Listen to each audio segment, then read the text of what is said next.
Hola, culturizante imagen del día de hoy es Moscú, vista por Lu Xinjiang, que es una artista china y es parte de la serie El DNA de las ciudades. Vamos a ver entonces en este video cortito la herencia no mendeliana.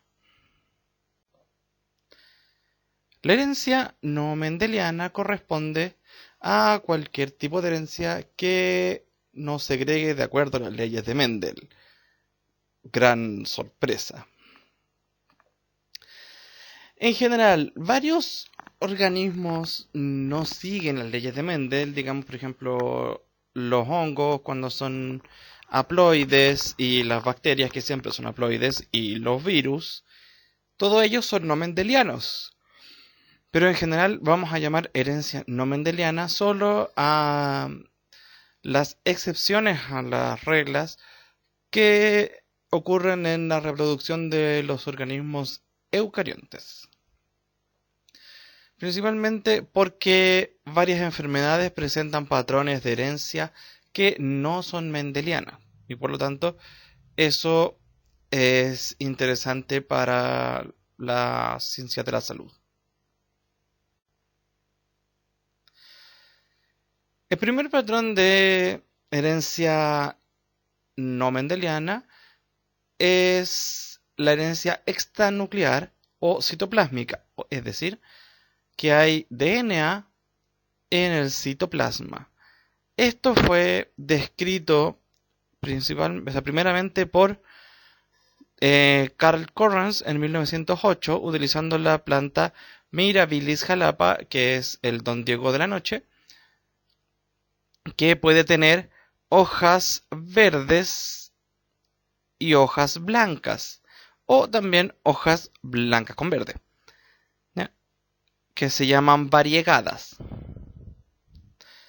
Este patrón de herencia se describió inicialmente como que dependía exclusivamente del parental femenino, y más tarde se determinó que tenía que ver con los cloroplastos. Las hojas blancas tenían cloroplastos blancos y las hojas verdes tenían principalmente cloroplastos verdes.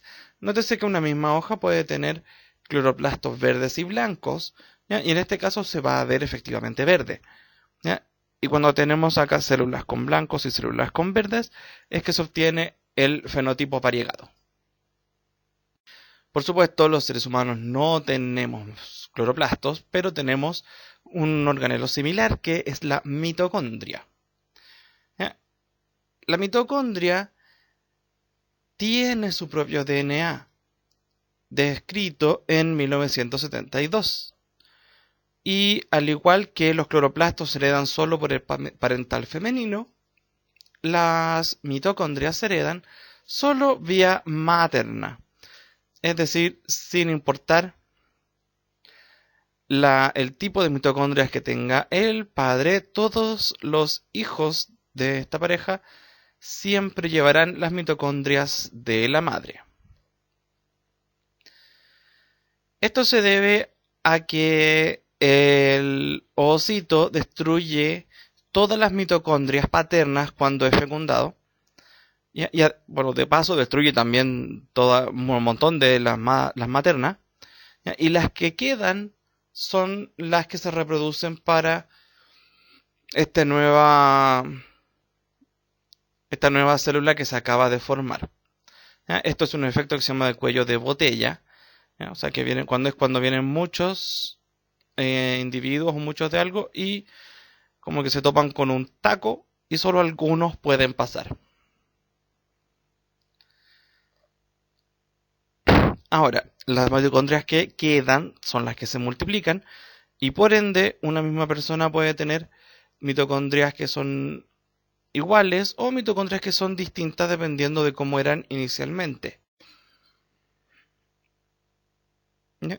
Ahora, el número de mitocondrias varía según el tipo de célula. Hay células que tienen muy pocas mitocondrias y otras que tienen, hay células sin mitocondrias como los eritrocitos. Y hay células que tienen muchas mitocondrias, como los cardiomiocitos, que tienen hasta 500 mitocondrias, ¿ya? Porque necesitan mucha energía. ¿Ya? Y en una misma célula existen entonces, o pueden existir, combinaciones de mitocondrias. En este caso tenemos las mitocondrias verdes y las mitocondrias rojas marcadas como distintas. Donde las rojas son aquellas que están con algún tipo de falla genética. ¿Ya? Y dependiendo entonces del número de mitocondrias que tenga una célula, podría obtenerse un alto nivel del fenotipo que estas mitocondrias llevan, o un nivel intermedio, o un nivel que prácticamente no se note. ¿Ya? Entonces tenemos que describir a este tipo de células y se organizan en homoplásmicas, todas aquellas que tienen mitocondrias con el mismo genoma, y heteroplásmicas, aquellas que tienen poblaciones distintas de mitocondrias. ¿Ya? De todas maneras, siempre son de la madre. Solo que algunas pueden llevar a una mutación y otras no. Y enfermedades que son de transmisión mitocondrial son el síndrome MELAS, por ejemplo, o el síndrome MERF, o el NARP, o la neuropatía óptica hereditaria de Leber.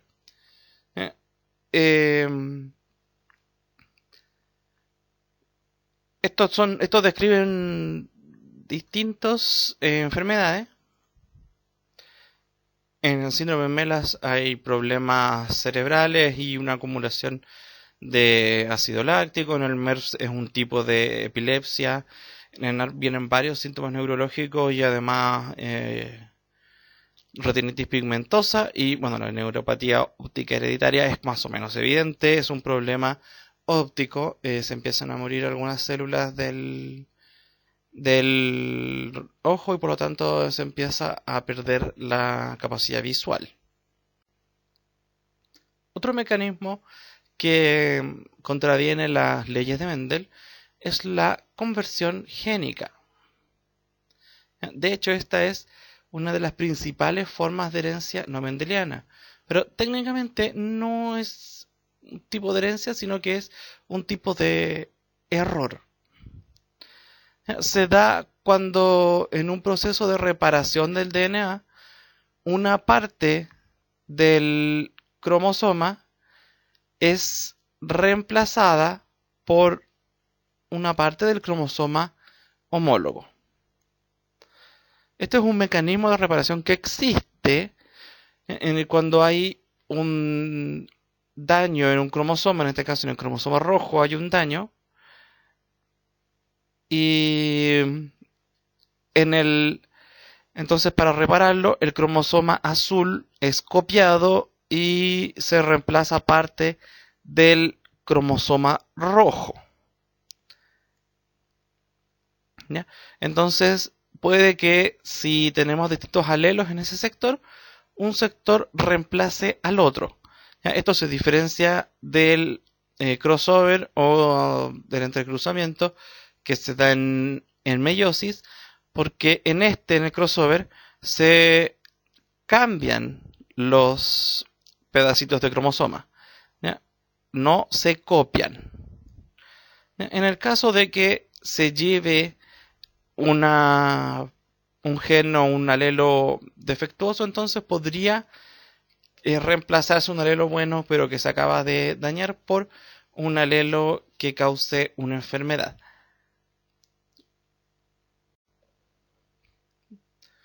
Otro proceso que es un poco más complejo es el imprinting genómico o la impronta genómica. El imprinting describe un fenómeno bastante particular en el cual algunos genes se expresan de una manera progenitora específica, o sea, un cierto gen se expresa solo la copia que se recibió del padre o solo la copia que se recibió de la madre. ¿Ya? Y estos genes son no este gen que se expresa, sino que el otro es silenciado mediante metilación directa del DNA. ¿Ya? Y el patrón de impronta se conserva en todas las células somáticas, ¿ya? Desde la formación del cigoto, y además puede ser heredado a la descendencia. Por ejemplo, en el cigoto original, en este ejemplo, el cromosoma paterno estaba metilado, ¿ya? Es decir, silenciado, ¿ya? No necesariamente es todo el cromosoma, a veces es solo un sector de ese cromosoma, ¿ya? Entonces, cada vez que se replica esta célula, vuelve a ocurrir metilación en el mismo sector, ¿ya? Ahora, se diferencia o se produce un cambio cuando las células deben diferenciarse a gametos. En el caso que estos gametos sean óvulos, o sea, los gametos femeninos, se perderá totalmente la metilación, ¿ya? Y entonces ambos cromosomas estarán sin la metilación. En cambio, si en vez de formar óvulos, esta misma célula, bueno, no, otra célula, vaya a formar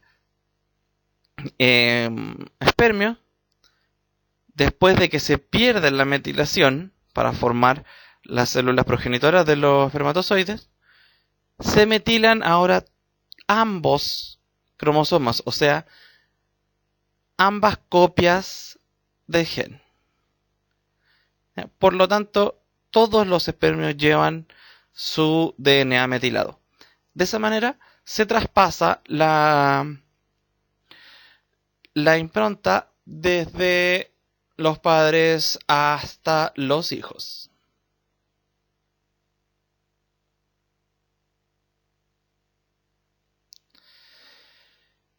Aquí podemos ver un patrón, o sea, una genealogía de un rasgo que se transmite por imprinting, ¿ya? En el cual el gen afectado,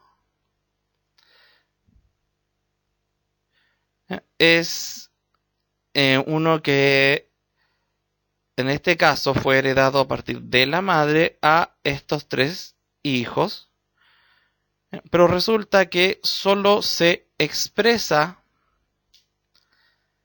cuando el gen es heredado del padre. O sea, esta persona lleva el gen, pero no lo expresa porque su madre se lo entregó a él, y por lo tanto viene silenciado. Ahora él se lo heredará a sus hijos, pero como en este caso ahora sus hijos lo reciben de su padre, ya no va silenciado, sino que va silenciado el de la madre, y por lo tanto ahora se pueden expresar. Lo mismo acá, en el que lo hereda uno de los hijos y este se lo vuelve a heredar a sus propios hijos. ¿Ya? Este tipo de rasgos incluso se puede saltar varias generaciones, como este es el caso de acá. Esta mujer heredó el cromosoma con la falla de su madre, ¿ya? Pero viene silenciado. A su vez, ella lo hereda silenciado a sus hijos. ¿Ya? Y su hijo varón, cuando tenga su propio hijo, recién ahí, como su cromosoma no va a ser silenciado, va a expresar el defecto genético. ¿Ya? Esto es bastante extraño. Si vamos a ver con un ejemplo, ¿ya? Que es, bueno, 2 ejemplos, que es, para empezar, el síndrome de Prader-Willi, ¿ya? Que es la ausencia de expresión en un alelo del cromosoma 15 de origen paterno. ¿Ya? En este caso, tenemos acá el cromosoma 15, que en el ovocito digámoslo en el óvulo, viene silenciado, este es el gen PWS del síndrome de Prader-Willi. Este sector viene silenciado normalmente en el ovocito, pero resulta que en este caso el espermatozoide que fertiliza a este ovocito tiene una deleción de este sector del cromosoma 15, es decir, no tiene ese pedazo. ¿Cuál es la consecuencia? Como no tengo ese pedazo y este cromosoma tiene el gen silenciado, es como que no tuviera ninguno de los dos. Y ahí se genera entonces el síndrome de Prader-Willi, que se caracteriza principalmente por una incapacidad del organismo de expresar la sensación de saciedad al comer, es decir, la persona quiere comer constantemente y por ende sube alarmantemente de peso y desarrolla todas las enfermedades relacionadas con el sobrepeso y suelen morir jóvenes por este tipo de enfermedades y no por el síndrome en particular. En este mismo cromosoma existe otro gen, que aquí sale marcado como el AS, que es el que lleva al síndrome de Angelman. Y en la ausencia de expresión viene en el otro cromosoma, en el otro cromosoma 15, en el que se hereda de la madre, porque resulta que este sector en particular del cromosoma 15 es silenciado en el espermatozoide, o sea, se silencia en el del padre. Entonces, si la madre lo tiene borrado o fallado, inmediatamente significa que no tenemos expresión de este sector del cromosoma y por ende desarrolla síndrome de Angelman, que es bastante terrible, presenta un desarrollo un retraso del desarrollo mental y los niños afectados de este síndrome suelen morir relativamente jóvenes y nunca llegar a un desarrollo mental avanzado. Una condición interesante la constituyen los mosaicos genéticos, que es como se define a la coexistencia en un mismo individuo de varias poblaciones de células con distintos genotipos. O sea, se tienen genotipos de un tipo en particular y otros que son diferentes en otras partes de la célula. Hay ciertas teorías que dicen que todos tenemos algunas partes que son diferentes, puesto que puede haber algún error en la mitosis en algún momento de una célula que se transmitiría a subsiguientes generaciones de ese mismo tipo celular, pero no afectan necesariamente el funcionamiento de nuestro organismo, porque el gen que está fallado no necesariamente se expresa o tiene una copia extra porque tenemos 2 copias de cada gen. No debe confundirse el mosaico genético en el cual las células de distintos genotipos vienen a partir de un mismo cigoto, o sea, de una misma célula original, ¿ya? Y esto no debe confundirse con con el concepto de quimera, que es un organismo que tiene distintas poblaciones de celulares, pero en el cual estas poblaciones vienen de distintos cigotos. ¿ya? Que a veces sucede que una parte del organismo de una persona resulta que tiene un genotipo totalmente distinto porque dos cigotos se fusionaron y terminaron armando un solo organismo en vez de dos. ¿Ya? Entre las causas de los mosaicos, en todo caso, está la no disyunción en una división mitótica, o sea, que se herede una trisomía o una nulisomía. Claramente una célula hereda los dos cromosomas y la otra hereda ninguno.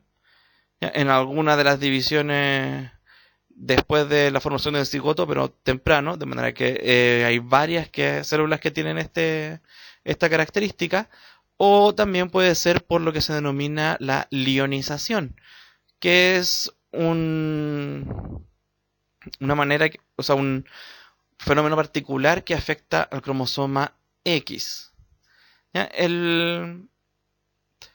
Este fenómeno en particular de la lionización afectará a todas las células que vengan de esa. Bueno, en general, cualquier cambio que haya en una célula afectará a las que siguen, pero no a sus vecinas necesariamente.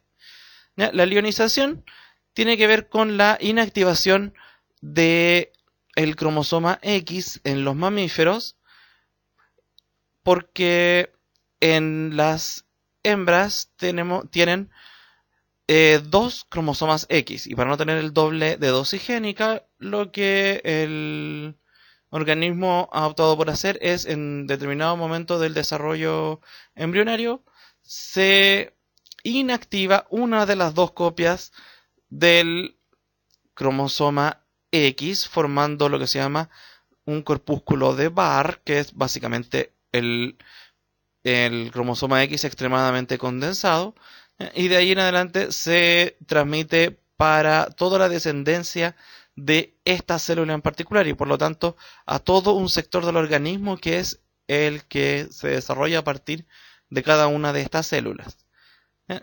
Suponiendo, por ejemplo, que esto fuera, que aquí hubiera un gen de control del color, que uno determina negro y el otro blanco, vamos a tener entonces un organismo que es mosaico, que presenta color en algunas partes y espectro blanco en las otras, dependiendo de dónde se haya activado o inactivado el cromosoma X. Ejemplos específicos de esto lo constituyen los gatos calicó, que tienen precisamente color, y que está asociado al cromosoma X, puesto que el color base blanco puede estar matizado de marrón, o sea, de café, o de negro. ¿Ya? Y el gen que controla este color, o si es marrón, anaranjado o negro, está asociado al cromosoma X, por lo tanto en algunas partes del gato de la gata, se inactiva el negro y en otras se inactiva el naranjo. Entonces el gato presentará distintas tonalidades según el sector donde se haya inactivado el cromosoma X. Otro patrón que se observa en seres humanos es bastante raro, pero es un patrón de pigmentación anormal que sigue lo que se llama las líneas de Blaschko, que fue el primero que las describió, y en el cual tenemos estas especies de líneas alternadas de pigmentación más oscura y de pigmentación clara. ¿Ya? Hay varios patrones en las líneas, ¿ya? Pero en general son partes del genoma partes del organismo que vienen de una misma célula, ¿ya? Que algunas activaron un poco más de pigmentación que las otras. ¿Ya? Algunos casos de heterocromía, o sea, tener los ojos de distinto color, pueden deberse también a un mosaico. ¿Ya? En este caso, normalmente lo que se produce es una mutación que inhibe la formación de color en uno de los dos ojos. Porque resulta que los distintos colores de el ojo dependen tanto de la pigmentación como de, por así decirlo, del contenido colágeno del ojo, ¿ya? Y cómo incide la luz sobre este colágeno. ¿Ya? Entonces, hay gente que presenta pigmentación en un ojo y carece de esa pigmentación en el otro, o a veces un pedacito del ojo carece de esa pigmentación. Lo mismo se puede observar en gatos y, bueno, algunos perros también. ¿Ya? Ahora, médicamente hablando, no es exactamente siempre que hay en heterocromía, no siempre es un mosaico, a veces es a consecuencia de alguna enfermedad en particular. Entonces, siempre es conveniente tener ojo con este tipo de ojos. Jajaja, qué chistoso. Finalmente, hay una enfermedad que puede ser bastante compleja, que se llama la displasia ectodérmica hipohidrótica, también ligada al cromosoma X, y que genera ausencia de glándulas sudoríparas principalmente. En el caso que la tenga una mujer heterocigota, el patrón va a variar, ¿ya?, de persona a persona según qué cromosoma fue el inactivado en distintas partes.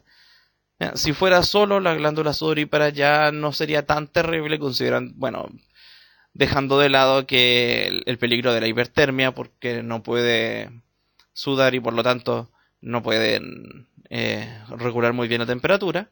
Pero resulta que además esto va acompañado de varias otras manifestaciones, como una disminución en el desarrollo de dientes y en el desarrollo de pelo, dependiendo del lugar donde esté afectando. ¿Ya? Entonces puede ser bastante complicado.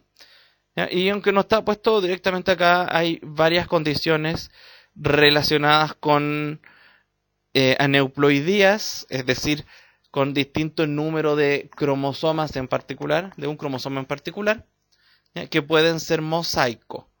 ¿Ya? Por ejemplo, existe el síndrome de Turner, en el cual la gente tiene un cromosoma X y no tiene ningún otro cromosoma sexual, o sea, tiene ese síndrome de X0, ¿ya?, y que ocasiona varios problemas en general, pueden buscarlo por ahí, pero no siempre todo el genoma es X0 y a veces algunas células son X0 y otras no.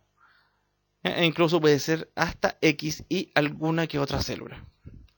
Lo mismo para el síndrome de Klinefelter, que es XXY, que puede desarrollarse bien por un fenómeno de no disyunción, o sea, no separación de los cromosomas sexuales en la formación de gametos, o en alguna parte del desarrollo embrionario al principio. Un error de una división mitótica. Y esto sería entonces el video del día de hoy.